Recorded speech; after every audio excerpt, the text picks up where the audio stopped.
Matrix is everywhere. It is all around us. You can see it when you look out your window or when you turn on your television. You can feel it when you go to work, when you go to church, when you pay your taxes. It is the world that has been pulled over your eyes to blind you from the truth. What truth? That you are a slave, Neo. Like everyone else, you were born into bondage, born into a prison that you cannot smell or taste or touch. A prison for your mind. Welcome, ladies and gentlemen, to the latest and greatest edition of Nick's Nonfiction. You are here with your host, Nick Muniz. Today on the show, the start of September, a brand new schooling season, and we take the theme of the show seriously here. We are going back into the supercomputing world, the quantum realm. We're talking about AI and the simulation hypothesis. Rizwan Virk, he's an MIT computer scientist, former game developer, and programmer, a god of his own. We are getting into the oldest assumption today from some of the deepest thinkers into the religion of Buddhism, samsara, the game of Buddha's wheel in the sky. You go around and around and around and around. Is there any way to hit the reset button on this damn game? Albert Einstein once said, reality is merely an illusion, albeit a persistent one. Werner Heisenberger, another scientist, the first sip of science will make you an atheist. By the end of the glass, if you don't believe in God, you're crazy. William Shakespeare, author man, once wrote, the world is a stage, for all the men and women merely players. A lot of evidence piling up. Could be a paradox from the start. Did we create the games to mirror reality, or does reality mirror all of these games? Would love to pick Plato or Socrates' brain on it, but today we've got you and me to get to the bottom of this myth. Rizwan Virk as well, our author of the day. He came up during the birth of the franchises. He grew up with your Space Invaders, your Pac-Man, your Dig Dugs, your Root Beer Tapper, Donkey Kong. He was always interested in the illusion of a self-contained world. Very much what looks like the planet Earth and our SETI, our Hail Mary bombs we throw to see if there's any aliens out there. Is this the self-contained platform that we are all doomed to? He said when Rizwan would play racing games, he would always look around at the crowd thinking, are those tiny little pixel generations sentient? Can they come up and be their own thing? My first game was Super Mario 64. That was the first 3D game. You could go around and look at the other side of an object. I nearly shit my tighty whities when I saw that for the first time. I would play Mario Kart. Y'all remember that? The original, the N64. You could go and drive around the back of Peach's castle. You could leave the goddamn map. Is that a self-contained reality? There are so many ways to look at this issue. We are going to go with Rizwan Virk from those 8-bit scrollers like Pac-Man all the way up to the self-contained MMORPGs of today. And if you assume any rate of improvement, 0.1%, that means at some point in the future, we will eventually have a simulation that is indistinguishable from reality. So we're getting into your Ready Player Ones, your Matrixes today, to prove the point that this is an inevitable path for human technology. About the author, we have Rizwan Virk. You guys know I speak Farsi. Virk Allah, Muhammad Jihad. As a teen, Rizwan, his parents bought him an Apple II computer. This was the cutting edge at the time. And he was only able to play games like Tetris, which is a great start. You guys see all these TikToks now where a dad will create a cardboard Tetris for his kids to play out in the lawn. There were self-contained games before, like a Go board, that Chinese game of Go. And now you see supercomputers are beating us at those games. So are they smarter? Are we becoming the NPCs slowly day by day? Rizwan Virk, he got an early start. He was always interested in coding his own games. On that Apple II, he made the tic-tac-toe game. I've told this story on the show before. We'll keep it quick. I had a buddy who was a computer science program in college. He was a major, and they made him make a video game. He made the Space Invaders game. But, we're allowed to insert our own textures and graphics.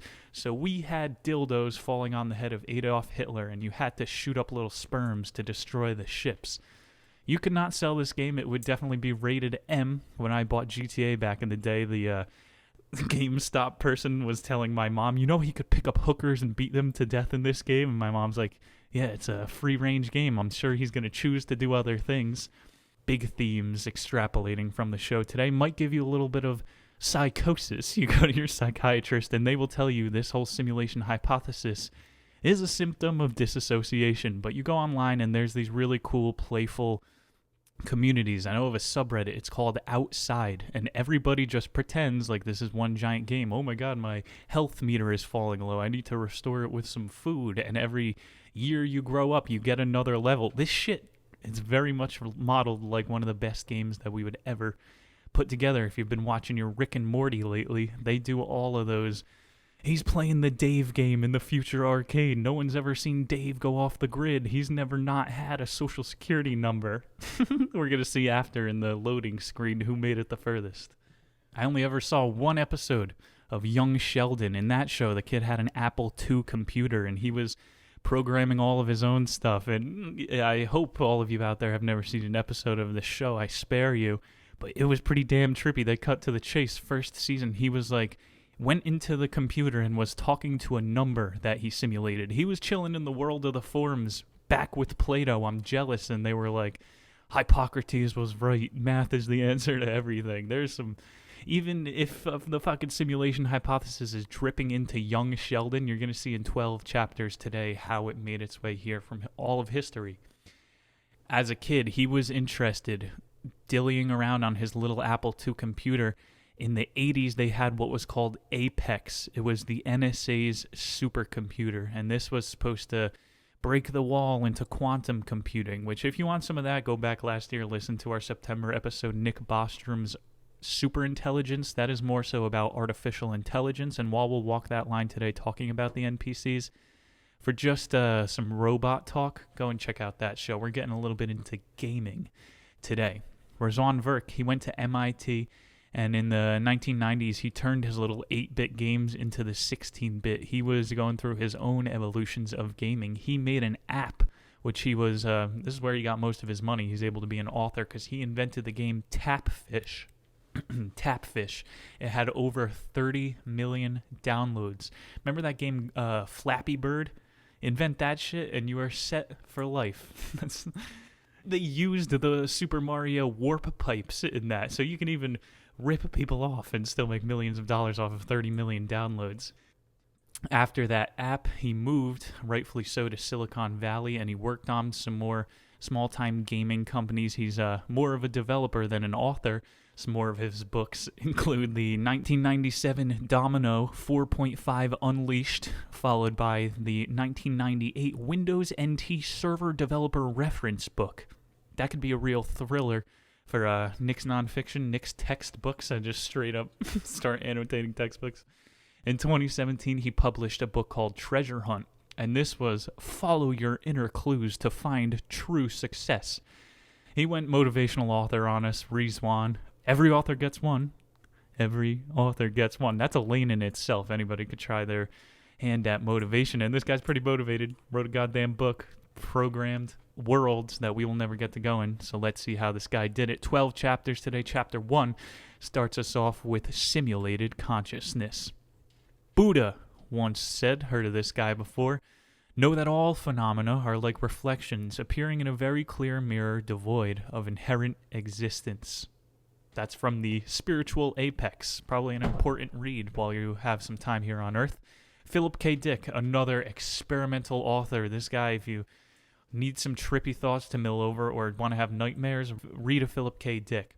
He said, we are living in a computer program reality, and the only clue we have to it is when some variable is changed, alteration in our reality occurs. He's going very simple to it. We live a binary existence. When you do something, something else changes. That is all the tellings you need to see that you're within a machine. I mean, there's we're going to get into like chaos theory and random number generators as well, which will be implemented into the simulation that one would build. Another visionary, Elon Musk, straight up says, we live in a simulation, and he takes it a step further. He goes not in one, but one within billions.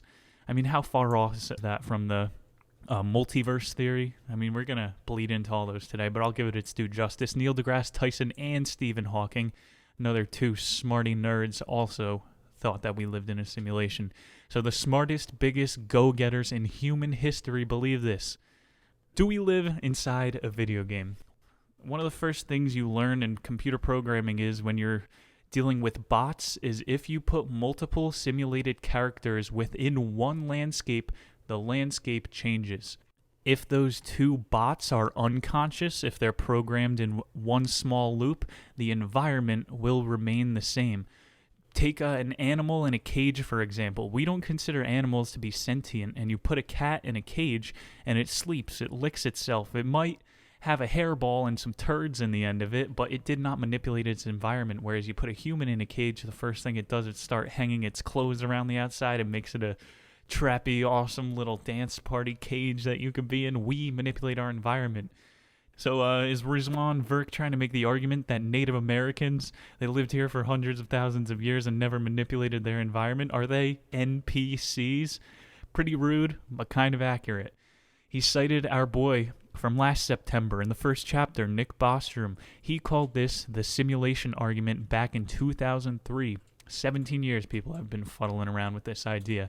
And the idea has been around in science fiction, like with Philip K. Dick in the 60s, 70s, and religion forever. We learned last year now the allegory of the cave. Basically the first simulation hypothesis. You see the distorted reflections of the truth that the developers, the people behind you stoking the fire, want you to see. You're not allowed to turn your head. You are not allowed to take the goggles off. Buddhism and Hinduism, to go back to the beginning, is based on the word Maya. It's a beautiful name, but do you know what this word means? It means illusion. The Western religions are just a little bit more dressed up, calling it the here and the hereafter, the heaven. I mean, what does hereafter even mean? Isn't that an oxymoron of a word? Is it here or is it after? Rizwan went back to visit MIT in the later years when the games started getting much better. And there's this new game engine he got really into called the Play Labs Accelerator. And when he put on VR goggles for the first time, he thought the entire world was real. He thought, I could live my entire life in here. Rizwan, in the MIT office, he leaned over at one point and he put his wrist through a glass table. He had to go to the hospital his first time in VR, and he got hurt in the real world. It comes out later in the book. Don't want to spoil too much up front, but there is a such thing called VR disillusion. This is when people forget which reality is real. And then think about the Matrix again. If you are plugged in from birth, how would you ever know which reality is actually real? Pretty creepy. You look in the DSM, the same thing that the psychiatrist will say. He'll admit there's a VR disillusion, but not that you can get disillusioned with reality. How did this hypothesis go mainstream? Throughout history, we know now that it remained, but Rizwan is saying in the early 70s, about when Star Trek was mainstream, all of these scientific fiction ideas became a little bit like you were still a nerd if you watched Star Trek, but you were having a lot more creative thoughts in your cubicle than the guy that just watched Seinfeld and retold the jokes at the water cooler. In this Star Trek, they had what was called the holodeck, I'm sure that you've heard of. Or if you're watching Seth MacFarlane's The Orville now, same thing. Everybody's got a holodeck. We're going to have holodecks in the future. And in this episode of Star Trek, one of the holodeck homies started waking up. They were like, there are intruders within our reality. They saw outside of the holodeck onto the ship. And this sparked to the interest, he said, for the 1999 Matrix, which is latent with all kinds of sub-stories and just hints. Like his ID in it is issued for 9/11/2001. The guy who decides to wake him up is called Morpheus, which is the Greek god of dreams. And he asks him, you have the choice to make yourself. I cannot make you do anything, but you have to be ready. You can take the blue pill and eat the fake steak for the rest of your life and not be bothered knowing the reality that there is out there. You might not be ready, but if you want things to change for the better, you have to be ready. That blockbuster was inspired by Dick's story, Adjustment Team, Philip K. Dick. And this, every time I think about it, I got fucking goosebumps right now. Adjustment Team. If this is real, I'm out. In this story, there are these people called memory adjusters, and what they would do is freeze time. And one day, the main character, he skips work, and he catches the adjustment team freezing people and adjusting their memory. Philip K. Dick, his whole idea was the collective consciousness. If there was one entity who had control of your past, present, and future, they control the narrative. What did George Orwell say? He who controls the past controls the future. He who controls the present controls the past. Philip K. Dick, even himself in 1997, was wondering whether, do video game characters have dreams? Do they wake up? Does your Bitmoji cruise around the snap map after hours when you're not looking at it? This brings up our subject reality and quantum physics. Of course, when a scientist doesn't know something, they go, yeah, it's quantum physics. You wouldn't get it. And that's why the quote we started the show with. If you don't think there's a God by the time you're getting into quantum physics, you don't understand anything about science. The smallest level that we have gotten to, quarks, gluons, all of these subatomic particles, not only do they mirror binary code, so they're either vibrating or they're not. It's the same thing as when you're programming a computer. These subatomic particles, they collapse under a wave of probabilities. So when you observe something, it's like a Schrodinger's equation, what he dedicated his entire life works to. When you're observing something, the odds of something happen stack it against each other. We have a chapter later called The Gods of the Odds, and that gets into all of this. It's like how some people say, yeah, I can do it when nobody's watching. It's like you have to stack your odds before you try something in order to be able to not collapse under the visibility of observation. Very interesting, a little bit of a deeper point. I'll still ease you guys into the hypothesis for now. We got Fred Alan Wolf was a theoretical physicist in this quantum realm. He said when you turn your attention towards things, it's like a cosmic usher putting things into place. And then we got René Descartes was talking about the separate observer. And we know from some of these we went over in the Terence McKenna book, The Psychedelic Experience, that when someone is staring at you from behind in lab studies, there is a significant end value in being able to tell when you are being observed. So we have these outside of the self senses that collapse under observation. That's like the cutting edge of science. That's real science, shit that we don't know is going on. Obviously, we're all fucking polluting the earth, big business more than anyone, but these are the real areas of science that we need to be funding. The biggest mystery, I'm going to bring it up later, is this quantum entanglement. These are like the glitches in the simulation that we can't explain. Fucking Einstein called it spooky action at a distance. How scientific does that sound? It's all of these superstitions, luck, your intuitions or precognitions. Can't explain that shit scientifically. Maybe it's the guy with your controller outside of the game fucking telling you and pushing you in the right direction. Wrapping up chapter 1, Rizwan, he was bragging about his MIT education and how the smartest guys there don't even understand how the models work inherently. As a scientist, your job is to communicate models. You don't have to really understand how anything is happening. You just have to posture yourself smarter than the average man, which you are. Not very hard to be smarter than the average man, but you have to just be able to explain things. You don't actually know how to do them. This brings us, kind of, to VR, AI, and the simulated consciousness. He mentioned Ray Kurzweil of Google, very big name, one of the best programmers of our time. I bet in the future they're going to look at like the biggest programmers as the rock stars of the future, because punk is dead. Ray Kurzweil, he invented the dictation tool for the Google AI, and what that means is he created ears for robots. Think about it. This is how the robot is able to take words, the spoken word, and fucking understand it. So he is definitely a father figure if the singularity happens and iRobot, the robots that do take over. People like Ray Kurzweil are safe. Start being nicer to Siri.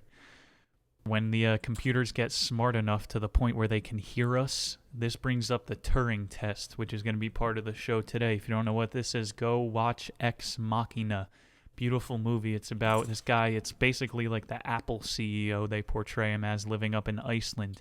and there's a robot that's trying to escape the facility, and they bring in a test subject. But the guy, he thinks he's a great developer, and he gets to chill with Steve Jobs, but in reality, this guy is the variable, and they want to test the Turing test, which is, can an AI convince you, a human, that the robot is a human? And then at that point, what really is the difference between a robot and a human when you can't tell the difference?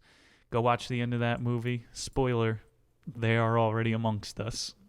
He ended this first chapter with the chaos theory, which kind of sounds like another hard out like quantum. It's due to quantum static. The chaos theory states the end isn't set until you compute the outcome, which gives a little bit more validity to that Philip K. Dick assumption that this is definitely a simulation if you just look at the fact that when you do something, there is a reaction. Newton figured it out with 3 simple laws. Every single action has an equal and opposite reaction. So the future is not set until you already program it. It's kind of like your mind. I like to look at the mind as one of the most powerful computers that you have access to, and once you change your mind, you can change anything. It's not until you set that future, program that reality, that it actually becomes possible. And, of course, the chaos theory within that exists the fractal equations, which are the new bread and butter of science. Just say it's a fractal equation, which means it goes on forever. But we are reaching this point in our society where these unexplained things have been left unexplained for the last 50 years. So we might not be able to answer all of these questions until it's holistic. We have the superintelligence that can comprehend everything that is happening. And the real paradox there is that once we do have that computer that knows everything that's happening, we are just going to create a simulation that can predict anything that's going to happen. And then what's the difference between the AI version of me that they're running within the simulation that is cognizant and has to make the most built-up version of reality possible, and then the real me? You know, there could be a million. There really is no in-between. So let's try to get into some video games to take our mind off of it. Chapter 2, stages 0 to 3, Pong to MMORPGs. Very big jump. And again, he starts this one off with, if you assume any rate of improvement from VR or AI or AR augmented reality at all, it means one day it'll be indescribable from reality.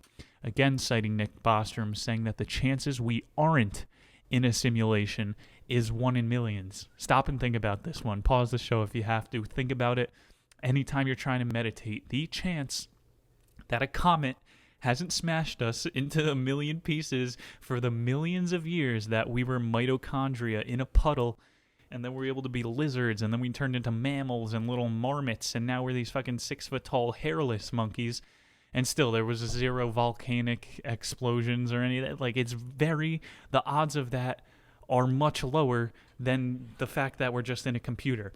I'll put it better for you. If you gave me 2 independent classes of kindergarten kids, this would definitely get passed by a standard review board for scientific studies. Give me those kindergartners, those damn 5-year-olds' meldable minds. I tell one classroom the Darwin story, that we all started, we're monkeys. And then I tell the other ones who nowadays have been raised on tablets. They know what their avatar for Fortnite looks like more than they care about dressing themselves in the morning. I'm going to tell these kids, you guys know that in the bigger picture, we are all just tiny data packets in this larger simulation, and you have a certain degree of freedom. Like, they're already trying to argue free will out of kids' school. How fucking empowering is that point, when I'm just trying to say that if you change your mind, anything is possible in school?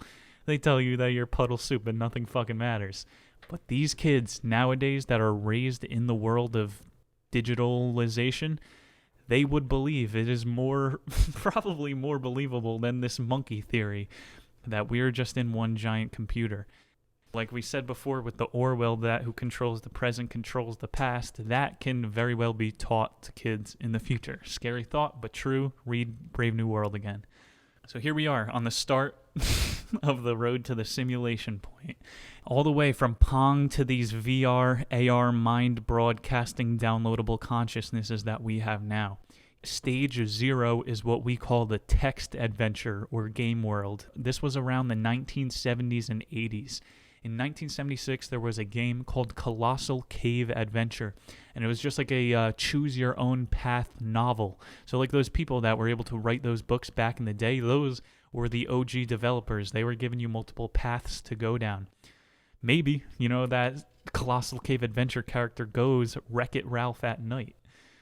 Or you think about The Sims. They have an in-game time generator, whereas when you turn the game off, that's the whole point of The Sims. They keep simulating their entire life. They keep going to work and making money. Who's to say that's not us?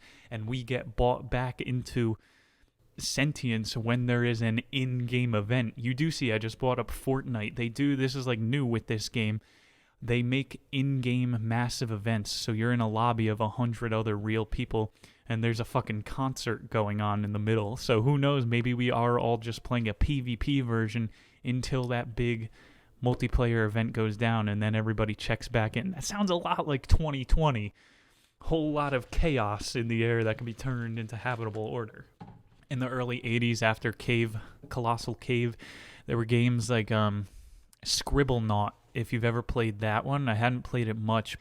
It's much like those cave adventure games, but you can type something in, and basically anything is at your disposal. Like, I typed in to this little Scribblenaught character, take knife, open door, stab the wife. Like, you can take it what seems like off of the programmed route already. And of course, you see how crazy the way someone plays a video game is very similar to the way someone's diet is or exercise. You'll learn a lot about them.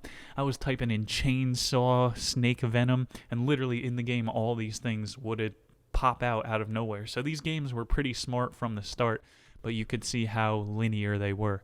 There's not a lot of those random number generators yet. Takes us to stage one, which is the early graphic arcade and the console games of the late 80s. You got Donkey Kong and the whole entire arcade revolution. Dig Dug, we said before, Space Invaders, Hitler Dildo. These games are all based on loops. If you've ever played the old Super Mario scrollers, Mario Brothers, they are the same level for 8.8 times over and over and over, but there's different texture packets. Dude, I'm pissed. Have you seen the new Mario Maker game? I'm happy I got out of Nintendo when I did. They are literally just telling the consumer, they are crowdsourcing their game. They're going, hey, make the game for us. We're done. Start making the Mario games. So that's literally what this is. I guarantee the next Super Mario game will just have little excerpts of all the consumer designed levels thrown together. It's criminal, but that's the point of the simulation we're at. Like, the better things get, the more tools get sent down to the consumer. Imagine the type of tools that the programmers have now, infinite loop generators. You could have the best. There's a reason those Mario and Donkey Kong scrollers have existed for now 40 years. They're timeless. It's pretty nuts. And then, like I was mentioning before with N64, there was a shift within that decade, 80s to 90s, from exploring an internal world to people were more interested in controlling a character before. Like, the first time I said I played as Mario, I was fucking losing my shit. I felt like, it's like when you meditate and you remove your consciousness, go behind your body. It's like you are in that third-person Gears of War point of view. And it's just as powerful playing those types of games as when you get to that point within meditation. But it's not until an immersive VR that you can see the exploration leading the charge again. People, until it gets to the point where it really feels like you're in the game and you want to explore some just some land, kind of like Borderlands if you've ever played that game. In the meantime, that's a first-person game. It makes perfect sense. In the meantime, people are more enthralled with these, I want to control someone else. It's like Titanfall. That's the apex of this game. Apex, even. They fucking control gigantic robots, man. People want that type of game until the technology gets to the level where it feels like it is you. One of the earlier ones was Pac-Man. People even wanted to control a tiny little piece of cake-looking character. And I have here, if you've ever seen one of those Black Mirror episodes, Black Mirror is perfect for the simulation hypothesis. That one, Shut Up and Dance, it's like reality is taking place within a dating app. Could be.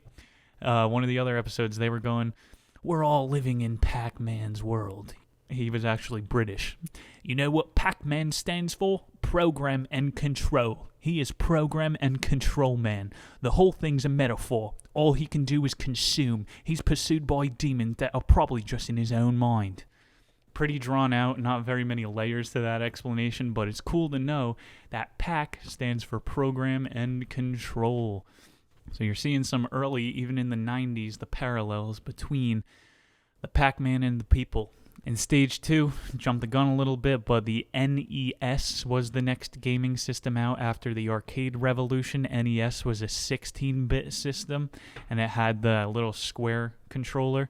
It had that Super Mario game where you could go in the first level above the final castle, and then you could drop down into the warp pipe that puts you to the end of the level. Of course, everybody knows about that, but then there was The Legend of Zelda's King's Quest. And this was the first game to ever put an explorable 2D world within a 3D space. So it's not just the side scroller. You can go up and down and explore different rooms in this world. Pretty big jump. Rizwan takes us to Stage 3, which is a 3D rendered virtual world, and all the MMORPGs of the mid-90s all the way up to today. When I was very young, there was Saints Row was the game for PlayStation 2. It was like the old Grand Theft Auto, so these things are getting more refined by the year. Also in this time period, Doom was the first-person shooter, and people were automatically addicted. That was the first time people could shoot each other and not go to jail. It's a simulated version of that. You got COD, Halo, Doom Eternal just came out, bigger than ever. Doom was also the first online game. I mean, everyone was already into LAN gaming, and they said the birth of the online game also gave birth to the neckbeard. People were spending ungodly amounts of times indoors rigging up their computers, and he said it took over college campuses, which around my time, I think it was my sophomore year, Fortnite came out and literally whitewashed the fraternity scene. It wasn't how many girls you hooked up with this semester, it was how many solo wins you had in Fortnite. When a game is that good, when someone can really take over the college scene, it blows up within no time. Daniel Tosh.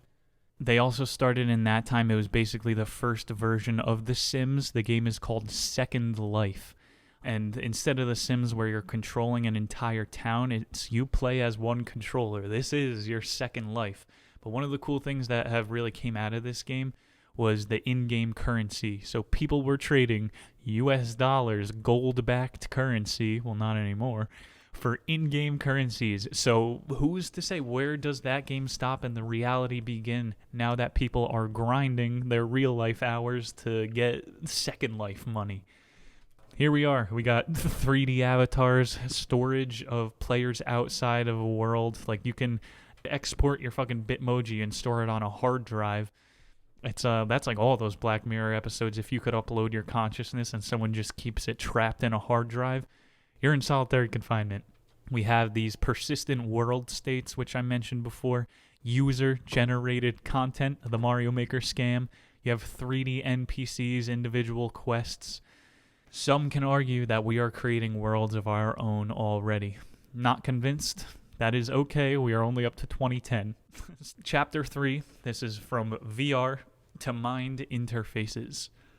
We have the technology to, at this point to get people plugged into the Matrix. If you took a baby, you give me kindergarten classes to brainwash, give me a baby next. And if you plug them in from birth, put that VR helmet on them, they will think that life exists in a crappily animated Raging Rabbids game. Even with how crude it is now, with no other reality to juxtapose the digital dimension, you can think that is reality. Stage 4, immersion using VR. This is the first time that you're not looking at a 2D screen for a game. You put the whole helmet on, you got screens an inch from your eye. 1950s household moms love it. The immersion effect is still being studied. And that goes into that VR disillusion from before. It's like sugary foods. They have something called the sweetness tipping point, whereas you put a little too much refined sugar, processed sugar in something and it loses its sweetness. Whereas if you put a little too much fantasy within a simulation, it doesn't look real anymore. That's like GTA compared to Saints Row. GTA, they don't have the giant dildo baseball bat, like the crazy things that you could just poof into existence on a New York street. The GTA game keeps it a little more real, and people go into GTA disillusion if you turn on a streaming website for a mission. People have adopted their character as their real reality. Today's VR glasses in 2020, they have 2 separate computer screens, 2 separate processors for each screen, and these screens have eye tracking abilities. How creepy is that? There's no blind spots. The little computer is tracking your pupils, so there literally is no escape. If you try to look to the side to look away from the VR, you can't. You are in it. There is no escape. Someone like bolts your head in. This could be the next invention of the Saw movies. We're going digital. If we know now, and I mean this is changing by the moment, how quick Facebook is taking a hit, but they purchased the Oculus VR, which was the most high-tech VR rig at the time, and they were planning on creating Facebook World. I shit you not. You remember the Oasis from Ready Player One? It was like at the end of that movie, instead of the corporatists controlling the world, the little kid who found all the hidden eggs got to control it, and his first rule was there will be no marketing in the Oasis. And the entire reason that Facebook wants to make Facebook World is to over-inundate you with flashy signs and advertisements. But what's missing? From us and the Ready Player One reality, you have those. In that movie, they had the new haptic feedback suit, which would be like a skin-tight wetsuit, and it has little electrical pulses, so when you get shot in the game, you get fired up right around your heart, and it feels like you got shot. You know, a lot of people would quit at this point in the game. We're still missing, like, I don't know, some surround sound, nausea-inducing if you're on, like, a... I used to play flight simulators. One of my buddies was going for an Air Force flight slot, and so we would fly A-10s together, baby. This is the plane where they build it around a machine gun. It's a tank destroyer. I mean, if you had the cockpit and like a reactive seat that went along with everything happening in the game, it would be pretty indistinguishable. Literally flight simulators. And then stage 5, there is the photorealistic AR and mixed reality. So imagine you and your friends with Google glasses running around the park and playing paintball, but you don't have to run the risk of cops rolling up and ruining the only fun in town. You just are running around looking like idiots pressing on imaginary triggers. But imagine that. You can like go to a park together, set up the predetermined boundaries, put flags up, fake flags, augmented flags that you go and capture from one another. You can play Manhunt to a whole new degree. If you watch those old commercials about Google Glass, they would do augmented reality all the way down to your kitchen, where there's a... This shit is so dumb. Where there are those pictures on the outside of your refrigerator. What is inside your refrigerator? Here's a fucking crazy idea. Open the door, you fatso. There are some definitely more applications for the AR. Like you go over to your fridge and you say, Siri, pull a Post-it note, and you put a Post-it note floating in 3D space. So imagine you go to your vacation spot and you pull up a bunch of Post-it notes, write what you were thinking at that time, and you go there a year later. Floating in 3D space, as long as you have your glasses on, are notes or something that you wanted to leave for yourself or someone else. This is a great fucking simulation argument. If you've heard of Randonauts, this is a group on the internet where you put in random coordinates, or you put in something that you want to see. Like, I want to see inspiration, I want to see something comfortable, I want to see something enlightening.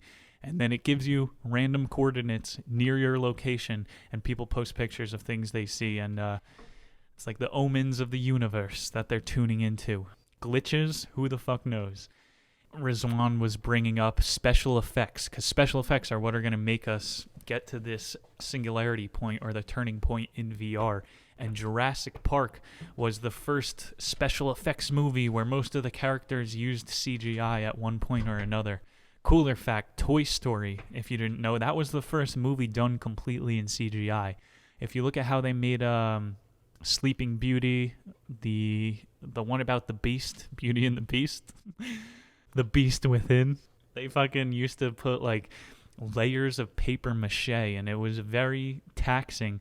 It's an incremental increase the more digital we get. Like, I don't even like movies that much anymore. Everything is Hollywood CGI. It's recycled.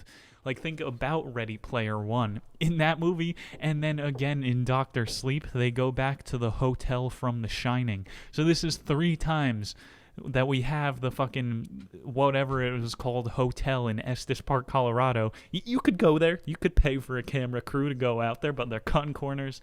They're using CGI. Look at, like, the Disney animatronics. Those are still pretty fucking underwhelming. If you've ever been to the Hall of Presidents, Magic Kingdom, dude, they put a Trump bot in recently. It's the Hall of Presidents. Very obviously, they didn't put a lot of time and effort into the Trump bot. It looks exactly like Hillary Clinton. Like, they thought she was going to win, and then they just fucking did it over with his. You know that these robots could be a lot better. Disney now has animatronic acrobats, so you don't even need to pay people to risk putting their body on the line. But what is watching a fucking machine go through the air? That's not the point of the art. It's someone giving their life to be able to do this one stunt, shoot themselves out of a cannon. If I want to shoot metal out of a cannon, I'll shoot a cannonball. I think the most convincing AI we have right now is Mark Zuckerberg. That guy's a fucking bug. Many think by the end of the 2020 decade, there will be a mass use AR device. If you think about it, the iWatch isn't that far off. And you see now the NBA players have this coronavirus ring where they can detect a difference in bodily function from one day to the next. This takes us to stage 6, light field display and 3D printing. So the next level after we get those graphics right. This is getting into more of the bleeding edge research and speculative technology. We're back to Schrodinger's cat. Light has to hit your eye in a certain way to give the proper 3D illusion of an object. So that's why within a VR, if you are already within the VR, like now that we have that eyeball tracking thing to send light at a certain degree, angle, it's going to make the illusions within the game better. But within the VR game, if I didn't program Genie to pop up at these coordinates and riff, he's not going to look good. It's not going to look convincing. The point is, got to get all of these angles right. So how would you do that? You don't have a set to work within when you are inside the 3D space of a simulation. We'll get into later. There is, obviously, we know the X, Y, and Z coordinates in 3D space, but when these programmers are creating a world, they have a fourth variable, a T variable, which is for time. I'm going to go over to stage 7, the mind interfaces. Once you could get that into the mind, it is indistinguishable. And this was one of the scarier points. If you have a VR that, let's say it's like a helmet, one of those ones they do when they're recording a... You ever see a video game character, they put all those little white balls on them to triangulate their XYZ where they're going to put them within the little simulated space?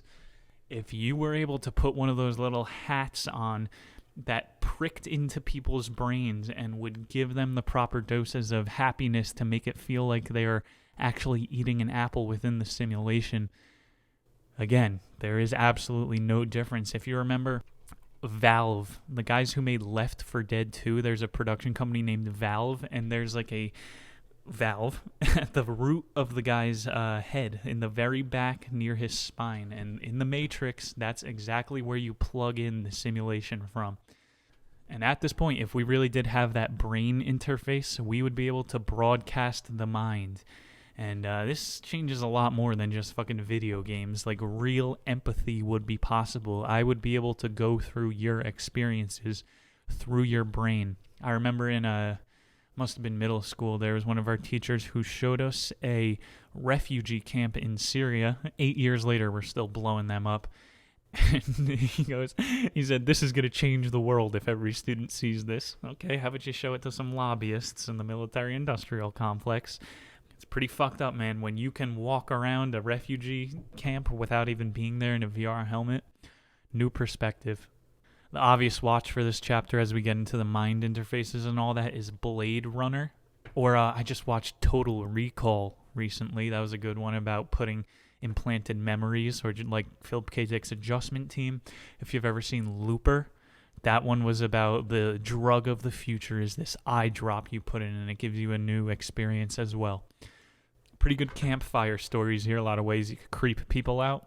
But it's coming. If you told someone in the 1800s, at any time, your son, your mother, your hated stepmother is going to be able to ring you in your pocket and you're going to have to answer. That's a fucking horror story, man. These iPhones. I'm going to say net negative for humanity. Chapter 4. This is going to be stage 9 and 10. AI and downloadable consciousness. Singularity. We throw this word around a lot. Nobody really knows what it means because the definition, much like racist, changes every few years. Singularity used to mean the explosion of AI, but now it refers to downloading or being to upload your consciousness, which, I mean, that's fucking a bullshit definition too. I've read Michael Shermer's Heaven on Earth. The top scientists, over 50%, concur that even if we are able to make a genetic copy of your brain, which is what Google is doing, why they steal all your fucking information. If we were able to make that genetic copy, you're not going to be able to transport your point of view consciousness into a hard drive. Like, that's just going to be a digital version of you. There's no immortality. Hate to break it to you. Heaven's on earth. By using voice actors for the NPCs, they take a lot of variability out. So now with AI voices within video games, like The Last of Us 2 had actors, but some of the NPCs, they used robo voices. It's pretty creepy. Actors all over America losing work. What a tragedy. You could see, like, Animal Crossing, the most simple simulation games, are going to and have low degrees of freestyling. Tom Nook. That guy is a lying, conniving, psychopathic menace. He needs to be deleted from the Animal Cross servers. I bring this man fish and fossils, and he jacks up the mortgage on my house. Death to Tom Nook. We're back at the Turing test. If you put Tom Nook through the Turing test, I bet you could still beat him in a negotiation in his little shop. Alan Turing of the test was saying you have to sit and have a discussion with a robot, and if it can convince you a human, it's passed the test. Depends who you put on the room if we're thinking into this experiment, because intelligence is relative, so it'd be a lot easier to fool a dummy about a robot being a person. Like your dog, to put it kindly, thinks that a Boston Dynamics K9 that is able to open doors and has its own can opener built in is smart. But in reality, it's just programmed better. It's not an independent thinker. Again, go check out Ex Machina for more on the Turing test. Rizwan was deciding to call out the biggest losers in history during this part of the chapter. He was talking about Kasparov was the name of the guy to lose the first game to a robot. He lost chess to a supercomputer. I think it was the Deep Blue computer. Just top losers of history.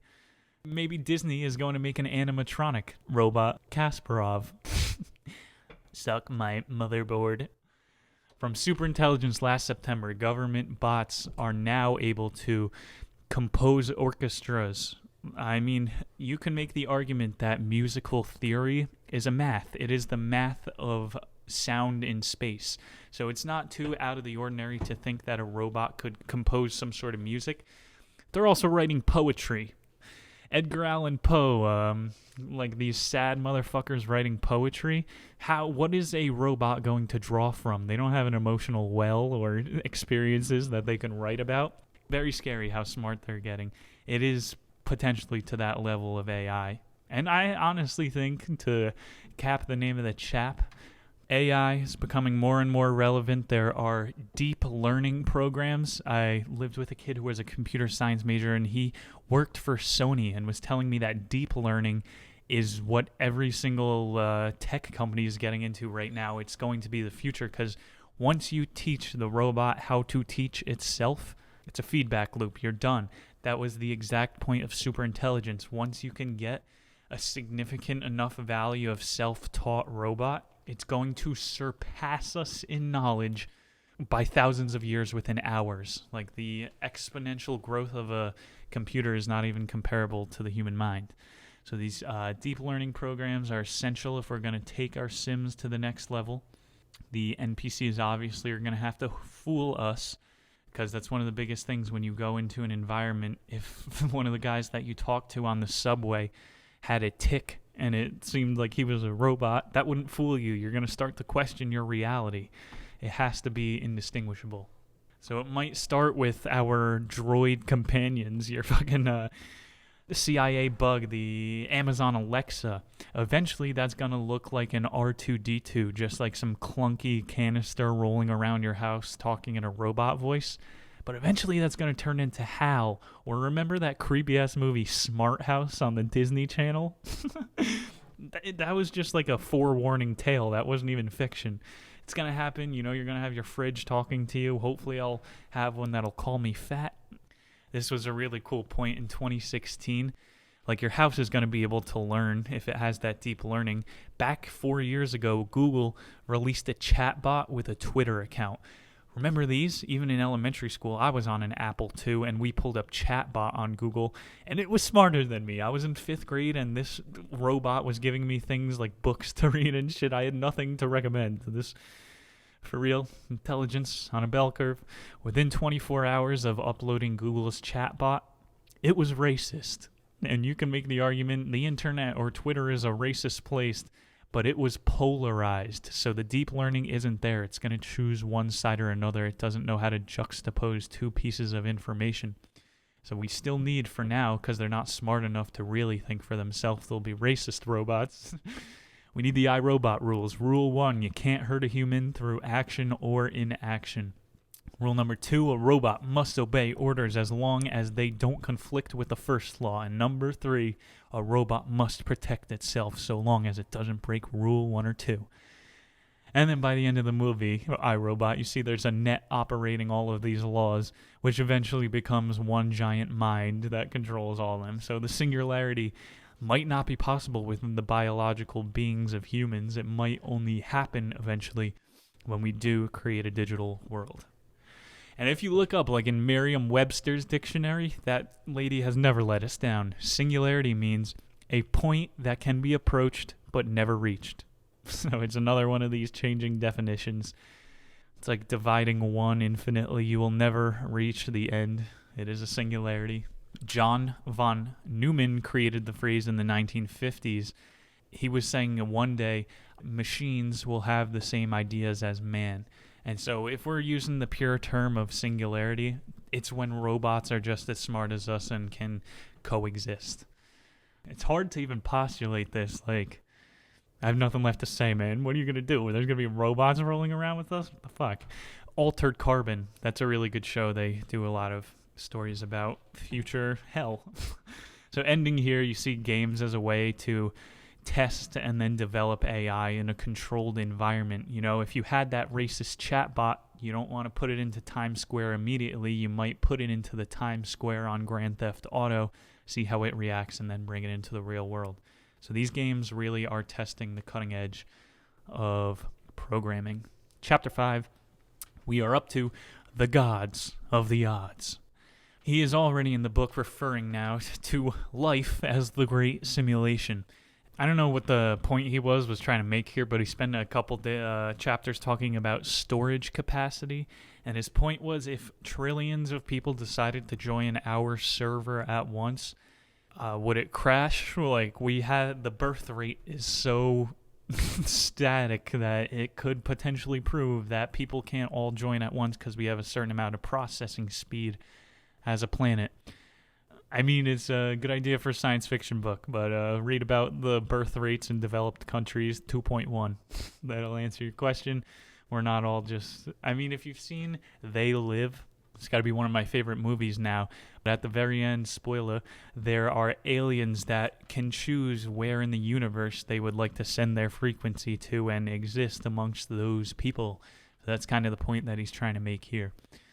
Scrutinizing Bostrom's 2003 paper once again, the one called Are You in a Simulation? Smart point. I wouldn't have came to this conclusion on my own. Either a civilization can't make a simulation, which is like us, we are not able to reproduce our reality right now. If they had the power to and ruled not to, is extremely unlikely. It would be ethical. This is the point. Humans are unethical, really.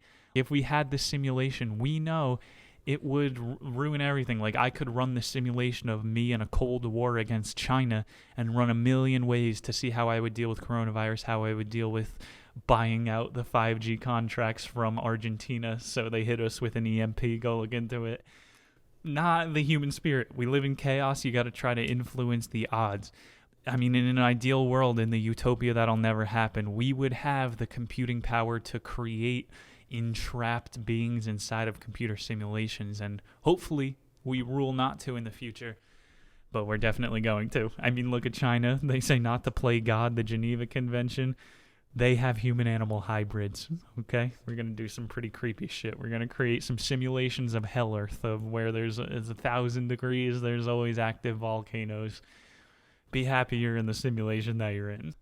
And so once we hit this tipping point of creating these war games even, the number of faux worlds vastly outnumbers the real worlds. Probability, raw numbers tell you that the more times that we populate a simulated world, or the more video games we make even, the closer we are to that point, and the more likely that the story of humanity ends with us. Not typically ends, but does include us creating a life-level simulation. It's unavoidable. Even if there is like a, maybe not. Like, think about, to this point, you would have thought that a terrorist would make a suitcase nuke and take it into the middle of a city. So maybe it will take some heretic scientist in a lab coat, spiked up hair to create a simulation. But it'll happen. That was another fucking Black Mirror. They beat me to the punch on everything. God damn it. The one where he goes into the video game and steals his coworker's DNA to create a version of her inside of it. Oh, shit. Keep your DNA to yourselves. Bostrom, in that 2003 paper, concluded that we are simulated consciousness, and you only do what the odds say you are most likely to do. And I think one of my, you could call it a running bit, I'm standing against determinism on the show. I think that when you change your mind, you can I'm reading some potent inspiration right now. Can't Hurt Me by David Goggins. This guy lost 200 pounds in 3 months. I'm giving up sugar. Literally anything is possible once you tell yourself there's no other option. And Bostrom is trying to say, you are a stacked number of odds. You are what you are, and there's nothing that can do to change what the likelihood of you are to do it. But, like I'm saying, if you chip away and stack your odds, eventually you could be 5% closer to the being that you wanted to be tomorrow than today. Facts. And then there's this new Ryan Reynolds movie coming out. Not sure if it got delayed because movie theaters don't exist. He is a NPC in a video game, and he wakes up every day. He gets blown up. It's pretty cheesy. Should be a fun movie. I'll probably watch it. He's stuck in a simulation. He wakes up a little bit more every single day. Back to Plato. Make your way 5% out of the cave every single day. So it is a thing. It is a fight out here of digital versus spiritual consciousness. Now more than ever, people put large amounts of their identity online. So you are even more split up. That willpower is divided. The biggest deduction we can make on this chapter, though, is that consciousness is a set of information and processing that information. So you are not completely a god of the odds until you master your mind, but we are deduction machines, unfortunately. You know, they have found rat brains. They have completely made computer mock-ups. The rat brains only have 10,000 neurons, and they were able to build that up and see what the rat would do. And now they say the human mind has billions of neurons. So, no, it's 10 to the 22nd power synapses the human brain has. So, again, assume any rate of improvement, and eventually we will be able to simulate our own mind. Throw that in a video game, and you are unable to tell. That's the Turing test, baby. We are at part 2. We're picking up the pace. Chapter 6, Conditional Rendering. This gets into the collapse of the probability waves again, so hold on to your hat. Definitely talking above my head this chapter. What do you got to do in life? Trust people smarter than yourself. We're going off of Eric Schrodinger's work. His biggest question was, is space or time quantized? So in the simulation aspect, is space-time made up of pixels? And now you're going to say, yeah, atoms. Atoms are the indivisible smallest thing of... And obviously we know now there's quarks and muons, and you can split an atom up much smaller. But his question is space-time, this grid, this 3D thing that we all exist within, can you actually put a coordinate to an exact place in time? And if you could do that, we're back in XYZ T land. And it basically proves we're all in some sort of a contained universe, like those old racing games that Rizwan would play. Quantum intermediacy basically proved this. It was Einstein's work. He coined that term, and he was saying that yes, there are specific points in time that hold pieces of information, but when you are not observing those places, they collapse. So it's just like in a video game. This is trippy as fuck, where when you turn around really fast in Call of Duty, put your sensitivity up to 10 for a 360 no-scope. When you turn around really fast, everything behind you is black. Like, that part of the world has not rendered yet. You didn't give it enough time. There are stories of people who drive down barren stretches of highway and say there are people inserting Truman Show sets. Like, unless you observe something, it doesn't need to render. Says Einstein, not some kid talking about people writing scary stories on the internet. I know that shit's not real. But think about how cool that would be if you saw, like, the Truman Show set painters out there.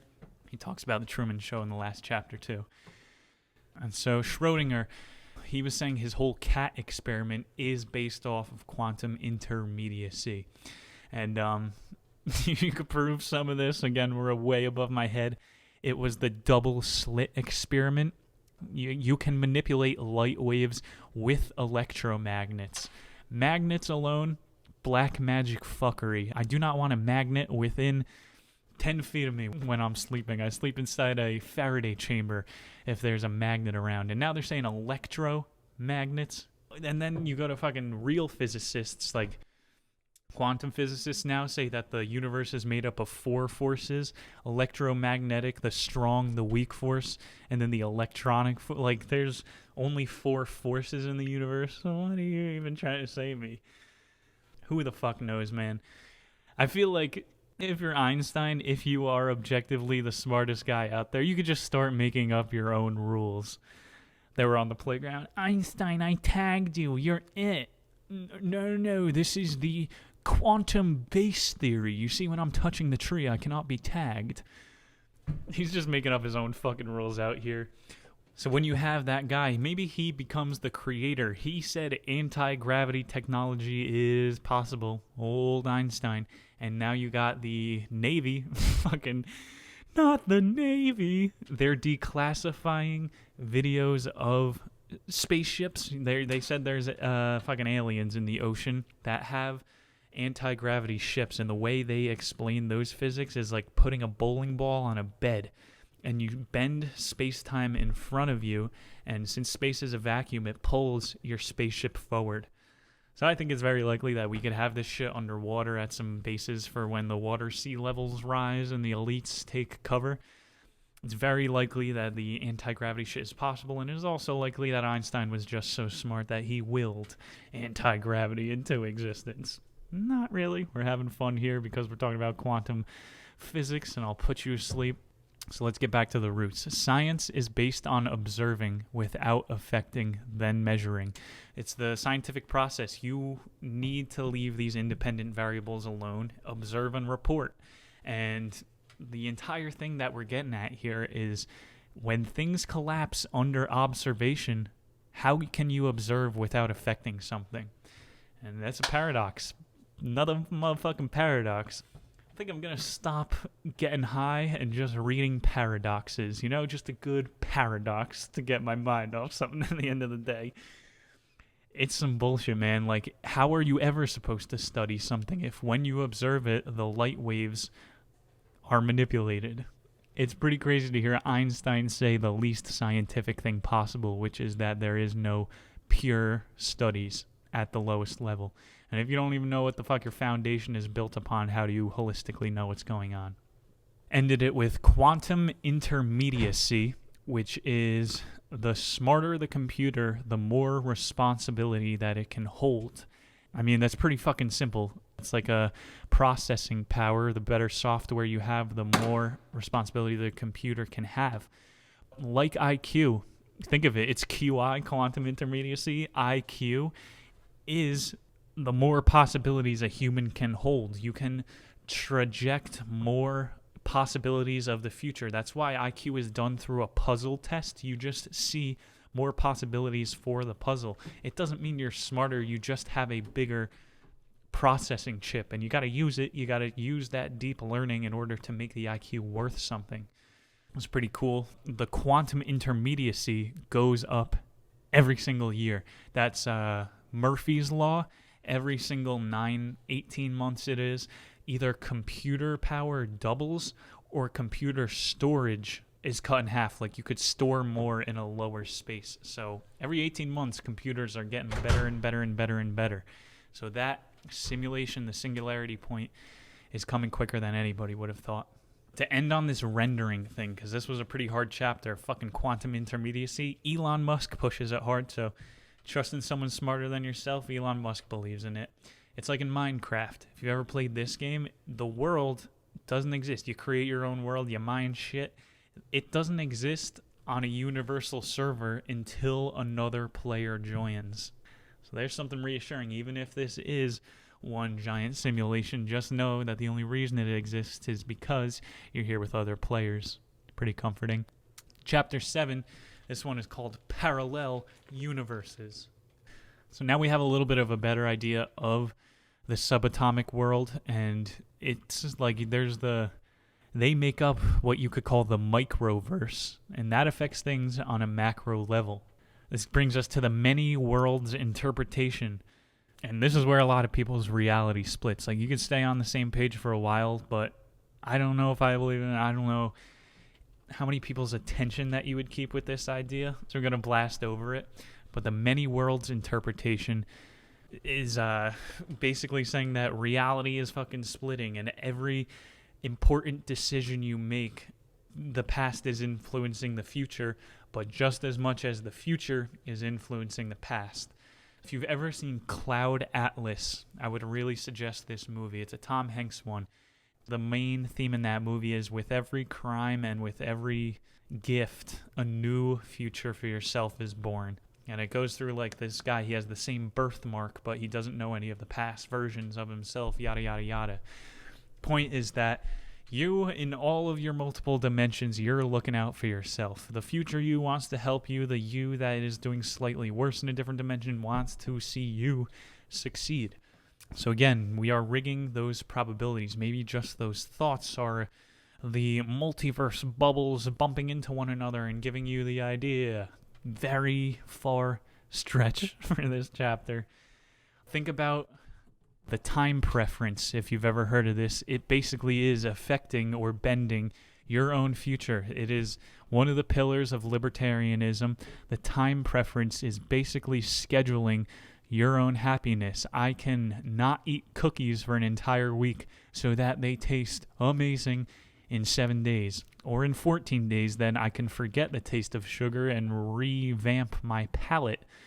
That is a time preference. And what scientists used was called the delayed measurement experiment. And it basically states what my abusive wrestling coach said in high school: what gets measured gets improved. And so again, to what you're paying attention is what renders. If you're not measuring something, how would you know if it's getting better or not? We're getting into the hacks for the game now, baby. The ways that you could make the system work for you. And so these little tweaks that you make to yourself is what a spiritual person would call an offer. And you got to ride these waves, acknowledge the omens in order to transcend to a new level, if you would. The more scientific point that Rizwan makes is, do these future selves exist, or are they just mathematical projections? You tell me what seems more likely. Maybe you love Back to the Future, and then you will say something else. Think about it this way. You're a video game character. We don't look at them as sentient. They're just a bunch of ones and zeros that say the same thing. Well, how about you, motherfucker? You're just a bunch of carbon and oxygen atoms, and you say only 2,000 words a day. You ever look at those studies? The amount, like, women say 5,000 words a day, but it's still the same 2,000 words within a different order and repetitive. How far? Maybe we are just at a higher level of the video game. Another one that supports this chapter, Spider-Man Into the Multiverse. All the Spider-Mans are coming together to help the main one.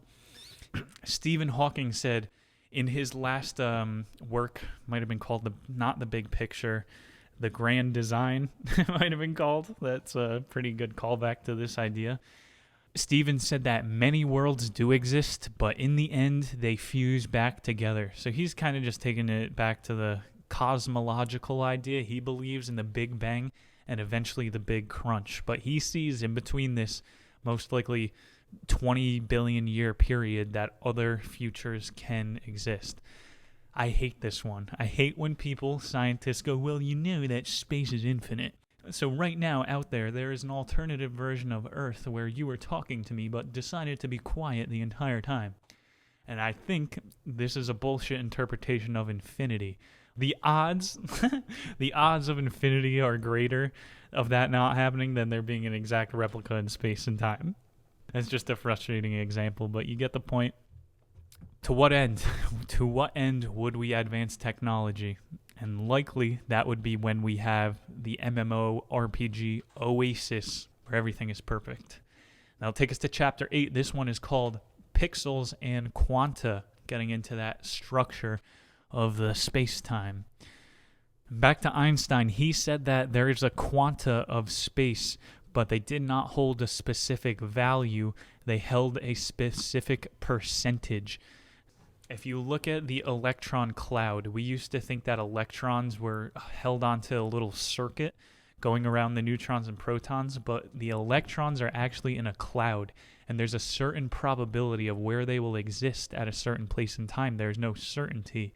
So it mirrors reality. It mirrors the brain. There's no exact quanta that you can place on these things.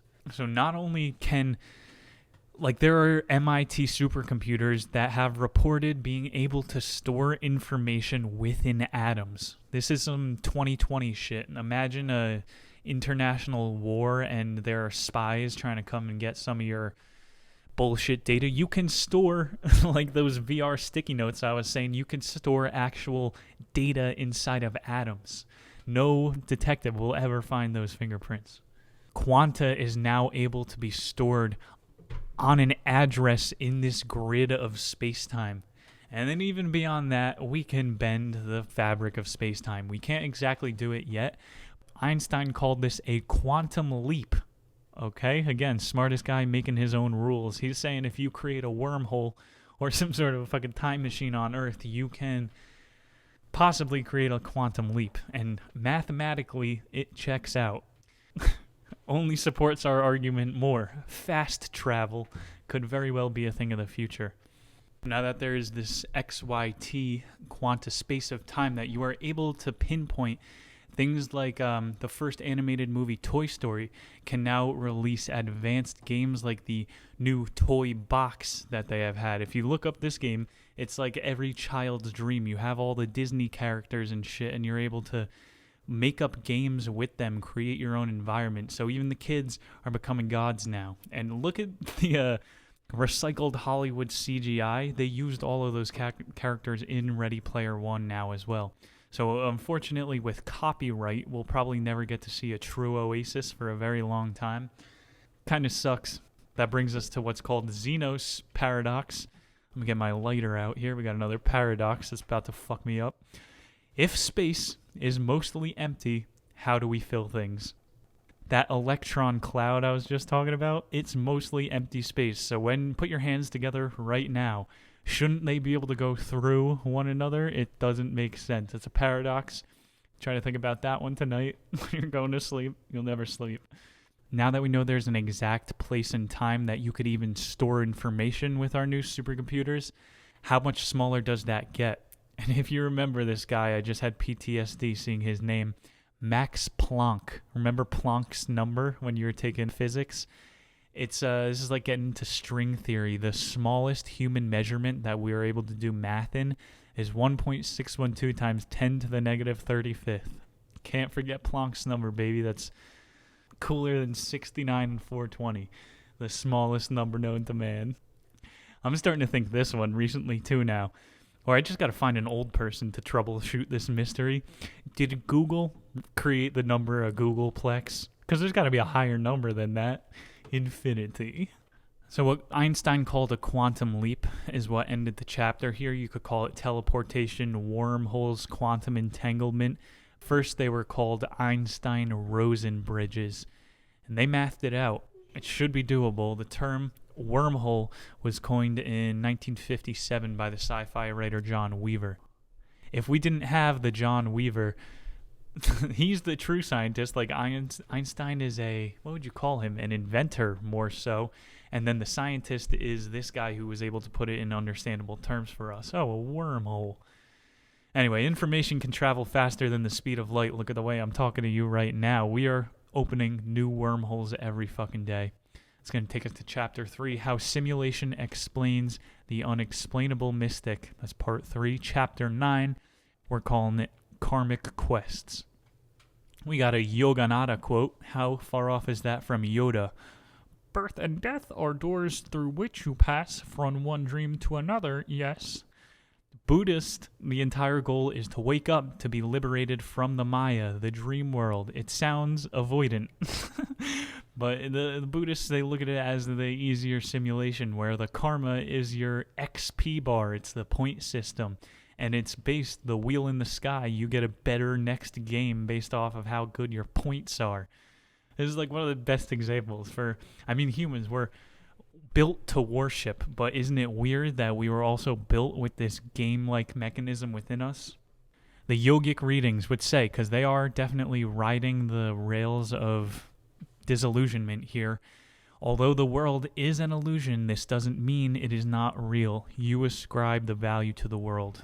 So again, it's what you choose to render will become the forefront of your consciousness.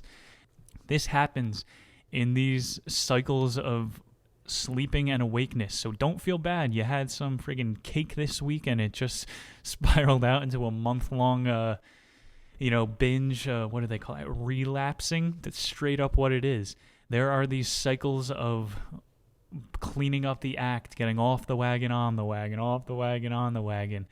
And these are part of the games. It's these cyclical epochs, even if you zoom out enough, that happen in mankind.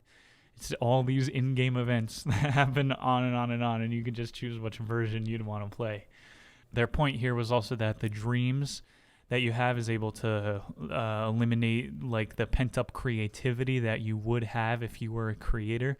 Because another thing with the Buddhists is we are all the creator. We have lived every single life. So you're telling me then why wouldn't I just want to be outside of all this bullshit creating worlds?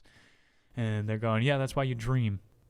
Well, we got here in America, to give this some more believability, the nature boy himself, Ralph Waldo Emerson, one of those sad poets, but at least this guy was out in nature. He believed in samsara, that endless wheel of life. And in order to reach nirvana is to be awakened. Rizwan was making the argument. There's Thomas Ashley. He's a professor and a guru, but he has these healing mantras. Even think about Christ. That guy definitely had some healing potions. This guy, he fucking went to whatever forbidden realm there is within this game and bought back the placebo for other people to kill their leprosy. I also think Jesus might have broke the physics engine because that motherfucker was walking on water, turning water into wine. This guy, he was just the Einstein at the time and he can make his own rules. Here's one for Rizwan I could have pitched for his book. How do we know that the white light at the end of this entire play, for all the men and women are players, what if we're not just going through the Ethernet cable? And you see the white light at the end of it? Very unlikely. But this is the type of arguments that Rizwan is making towards the end of the book. You know, what do AFK people look like in real life? Are they just dead in the eye, set on a looped task? If that's the case, then I know I go AFK at work. You could be AFK and someone texts you a quest. We are in the karmic quests. And the results of those and the XP that you gain is dependent on how much that you put into it. So like, you're doing a World of Warcraft, you get a side quest, and there are all these little enemies that you could beat along the way, and they grow up your power. But do you just want to finish, skip to the end, and go straight to the lesson? You see. It's not hard to make all these fucking comparisons. We'll go along to chapter 10. Unexplained areas. This is what I was saying before. All the UFOs, God, angels, near-death experiences. They beat into his mind in the MIT science program that reality has to be described in a different way to the people. That's the job of a scientist. So sometimes observed data doesn't fit the model, and it has to be redone. So like, Big Pharma and the FDA in the 1960s testing whether or not sugar was good for your diet, and they just had to redo it until it fit their model that they were going to speak to the public. You could really make a lot of science fit any sort of model. It's these spooky action Einsteins that are actually exploring the spooky shit that scientists need to, that we don't know what's going on. So the unexplained often is explained by humans with the explainable, our oldest belief system. Every religion, Judaism, Christian, Islam, all of them follow the same structure. It's God as a programmer. We're built to worship, baby.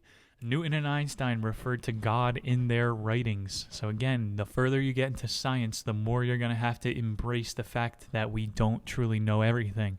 I mean, this is really, some people might be having heavy cognitive dissonance right now because the new religion is science, and the point of it is to say that you know everything.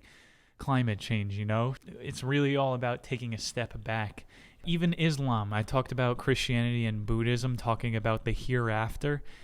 The afterlife in Islam translates to al-akhirah, which also means the here and now.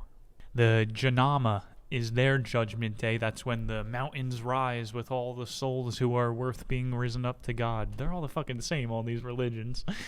Muslims have the life review at the end. So they have this like karma calculator at the end. You ever play Mario Party? And you make it off of the board game at the end, and then they tally up all your stats. I hope to God we have this pause menu or celebration at the end where you get to see all your stats. Judaism, they're like notorious for not even having a god, but they have what's called Gehenna, which is where the souls reflect on their misdeeds before entering the Garden of Eden. So even more like a purgatory in Christianity. If you watch a lot of Twilight Zone episodes or like The Cube, some 1990s movies, you see people, there's a lot of reason to think that this could be the purgatory or one of the loading phase in a greater simulation. Guardian angel thing, I kind of spoiled this before, but the Jewish Gabriel tradition is like the guardian angel. Maybe that is your controller, someone keeping an eye on you on the back burner. I came up with this idea. Maybe when you say a prayer, it's like writing a complaint form to the developers. So like if you write too big of a complaint, like fix my grandmother of Alzheimer's, they can't change the rules of the game. But if you send that complaint up to the devs, if you request a patch note, those gods of the odds could put some more in your favor. They might increase your hitbox. You might have been putting the work in, taking your shots. But if you're talking to the creator, that shit might increase your odds. Near-death experiences. It's like refreshing a game at a checkpoint. Like people who have... we read that book Replay on the book here before. This was by an author who had several heart attacks, was pronounced dead on the operating table, and then died of one at 50 years old. And he said during his heart attacks, when he was about to transcend into another place, another level, this guy said he was able to review every point of his life, see it like a DIY novel where he could have chose different paths to take. So maybe this is the pause menu. This is your checkpoint that you're hitting when you get these near-death experiences. Go kill yourself. Dr. Raymond Moody was famous in the 1970s for his book Life After Life. not life after death. This guy had a near-death experience.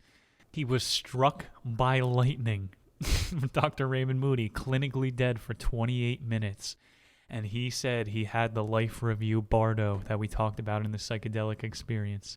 It's a 360-degree review. You can go back and forth, feel the emotions of all the people that you righted and wronged, relive all your previous experiences. It's like when you beat the game. Some religious people also called this the panoramic life after death. Life after life. And then I really don't know what point he was trying to make here, in all honesty. He was talking about the Nazis using the UFO scares. Maybe that's another in-game event. Everyone's been saying this year, Project Bluebeam is ripe and ready, and this is declassified by the Central Intelligence Agency, and the Nazis did it, so it's not like an empire wouldn't do this to their people. You fake alien invasions and sightings in order to keep people in the Maya, in the illusion, and fool them into, we need more military funding because aliens. This brings up, oh boy, man, I'm already toked out, the Fermi paradox. If life is so abundant in the universe, look at it underwater, pick up anything from nature and put it under a microscope, and there's a tiny world of life. The Fermi paradox, why is life so abundant, but no one wants to come talk to us? We're so sad as people, man.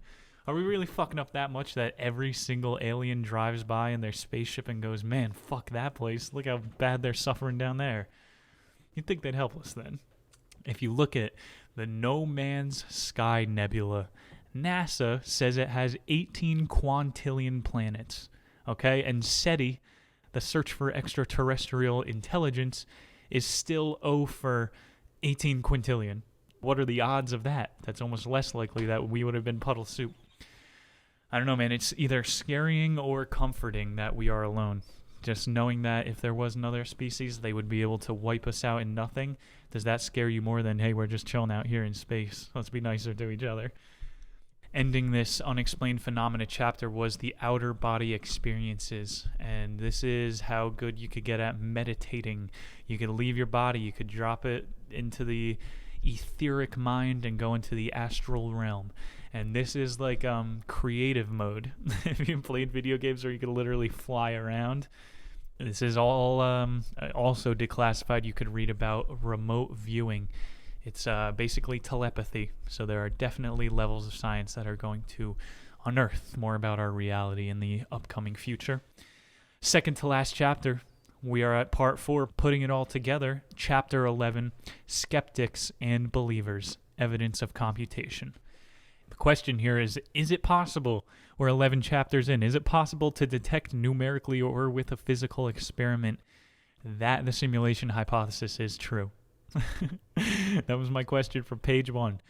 Bostrom thinks there were some lazy designers or engineers who left some clues or patches in the game to exploit. And he also thinks that there isn't a clear or obvious example that can be done to prove it. Rizwan, again, 20 pages before the book ends, is saying I can't prove it. At least he admitted, he's not totally into the science of consensus where he's going, I know everything. Gives me more reason to believe him. Did you know this one? This one blows my mind every single time. You would have thought, who coined this phrase? Accept but verify. Einstein, Schrodinger, Niels Bohr. You would think a scientist? Buddha. The fucking mystery Maya illusion man. Accept but verify. This is the whole thing of checking for the inconsistencies. The whole video game concept was used to show that we are outside controlling characters within. If you take a meditation class, they'll tell you you are not your thoughts. Do not identify with your thoughts. They are a passing function. It's like a burp. It's your mind burping. You are the sum whole of all of these parts. Consciousness would need to exist independent of physical entities for us to be able to simulate this. Again, would we need, if you wanted a real proper AI in a video game, you would have to give it a brain, a liver, all this shit to actually make it all as authentic as possible. Our most conclusive evidence was James Gates at the University of Maryland saying that string theory and supersymmetry supports smart simulations. Okay, I mean, I kind of spoiled it before, but that whole 1 to 0, It's not very different to our base reality, which are the quarks, which are either vibrating or they're not. And so the biggest argument against, too, I would say, is, well, there's probably, why haven't we hit the memory limit if we are really in a simulation? And he thinks, Mr. James Gates, that eventually our computer power will get to the point where infinity is possible. So think about division. Like, if you go between the number 1 and 2 is infinity. 1.1, 1.12, 1.113, you can divide infinitely, and these our processors are close to exploiting these loopholes, which would create these fractal environments for us to be able to explore, and then we can go back from that original gaming thesis of wanting to be a new character to exploring an environment. Maybe that's just a fucking sign of an extremely sick society, is that we all just want peak escapism at whatever turn. Life is fractal. You're never going to find your true escape. A fractal is a never-ending pattern, and the best computers now are working on that scale. Some people say you might come to this conclusion without ever reading a book and just having silly mushrooms, but nature could be the ultimate fractal generating computer. It's going to be chapter 12 for us, our final chapter, The Great Simulation. Starts the beginning of the end, referencing once again Plato's allegory of the cave as the first simulation hypothesis and picking up speed from then until modernity. Those controlling the figurines, casting the shadows, would be the programmers. So the best we can do is try to interpret the shadows and try to further imagine the inner workings. Talking a little double speak here. It's just like why we can't say for sure what's outside the simulation. There's no way of telling the amount of what's in or what's outside. The only thing we can assume is the infinity that we know exists. No human has ever made it outside of the Van Allen belt, which, have you seen this shit? This is a real big joke. I don't know why it's not on any news source, Science Today. NASA has just said that the moon is now within the Earth's atmosphere. You know, it's 286,000 miles away from us. I mean, it was inexplainable. No one will ever be able to get outside the Van Allen belt. That is like the fucking imaginary ice wall at the end of World of Warcraft. We have one of those built in. And so, again, who controls the narrative? The fucking NASA is going, yeah, it's the moon is within our atmosphere now. Do you know what that means? That means that the moon wouldn't be getting hit with meteorites. That's the reason it looks like a fucking teenage with acne. It looks like it's got dimples. It's because it's getting peppered with asteroids. So if it really was within our atmosphere, it would be protected from the way it looks currently. So, I mean, it doesn't take a fucking scientist to double check that retraction of data that we have heard. The developers, I'm telling you, they need to crank down the Mandela effect. Not everybody is picking up on these inconsistencies. Drive me crazy out here. We need more paradoxes. He ended on another cool little trippy point. What if the DNA is just a simplified avatar? It's the proto-human of how we all look. It's like the Bitmoji, or if you had those old Xbox avatars, they all look the same until you start putting the different nurture and the different clothes on them. Literally like the movie Avatar. They are simulating themselves in someone else's reality and they can't tell the difference. And this is when he started referencing The Truman Show, The Man in the High Castle. Haven't seen that one, but it's about what if the Nazis won World War II? Let's simulate what would have happened. And it is very possible that our great ancestors are watching the simulation. Buckets of popcorn, milk duds in each hand. I would be. Hitchhiker's Guide to the Galaxy, if you remember that one, best-selling book, huge movie, late 1900s. It was about the Earth is an experiment run by hyper-intelligent mice. Think about lab rat mice. They know nothing else. There is no escape. Hitchhiker's Guide to the Galaxy could very well be our reality as well. Imagine if, dolphins are more socially intelligent than us, and chimps have a stronger hive mind than humans. So those could be other playable experiences. You want to really live up in your feels? This time around on planet Earth, ditch the female experience and be a full-on dolphin. That's what happens when you die.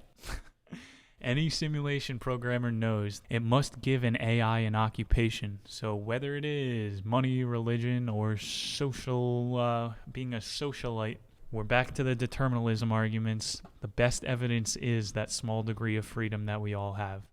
And then Bostrom, his best evidence, this guy hits home runs. He said that it's more than likely that we are in simulated consciousness than the real being, because real beings, in whatever form, always know what the outside game looks like. We're back to the Star Trek holodeck. Something's not right. When everyone around you tells you nobody knows what's outside the wall, you're not allowed to go there, you'll get radiated to death. It's most likely that these are pre-existing boundaries that have been set up for a reason. So there is definitely a dreamlike nature of reality. That's why you got to get your fucking sleep, or you'll go crazy. You got to play in that creative mode. The societal structure of those karma and quests, money, it's like XP, throwing it all together. The world is becoming digitized at an alarming rate. There are now 3D printers that have the ability to print with biological materials. It won't be long until you could print, obviously, a clone of your dog, but that Boston Dynamics robot could have a functioning mind. I saw on a college campus recently, there was a lawnmower that was like a Roomba. How fucking dangerous is this? The Roomba, the little suction vacuum cleaner, you could put googly eyes, make it look like a friend. This thing has knives on the bottom of it, and it is going around students who are lounging on the quad. Maybe that is a level 1 enemy within the simulation. But you see, the lines between reality and the digitized world become blurred more every single day. We are starting to store information in quantum bits using that binary to our advantage. And the quicker these VR and video games get, again, I'll refer you to the rate of improvement. If you assume any rate of improvement, eventually our simulations will be indistinguishable from reality. Einstein once said, to end us, God is a mystery, but a comprehensible one. I want to thank you guys all for making it through this mental episode. Definitely a mind bender. Should give you maybe a new outlook or a way to push yourself to that next level, I truly hope. Thank you, Rizwan Verk, for a lifetime worth of work, making your own sentient beings within video games. You truly are one to be revered. Hopefully, I don't think we'll be picking up one of those textbooks for the future on the show. So I want to thank you for the one and only Rizwan Verk. It's going to take us to our next episode, ladies and gentlemen. This is going to be a very pertinent episode and more of a touch-up, kind of like our Anatomy of the State last May. We have War is a Racket by Smedley Butler. This 5-star general put his career on the line for truth. He wanted to get the information out to the people. This book was released between world wars. He was able to wake up the masses to the manipulation of the detriments going on, the genocides, and the wars taking mothers away from their sons. Smedley Butler, as a 5-star general, he saw that the world is one giant risk board. He knows the disregard that generals talk about the infantrymen and who really pays the price and who reaps the benefit of a war. We're going deep into the military-industrial complex. Definitely give Rothbard's Anatomy of the State a read or a listen, because we'll be building off of those ideas. And this one too is only like a 20-page book, so I would definitely suggest the read. Once again, that is by the 5-star General Smedley Butler, telling us how war is a racket. Thank you guys for our September-themed episode. It was a pleasure. Love you guys very much. I will see you soon. My name is Nick Muniz. Peace.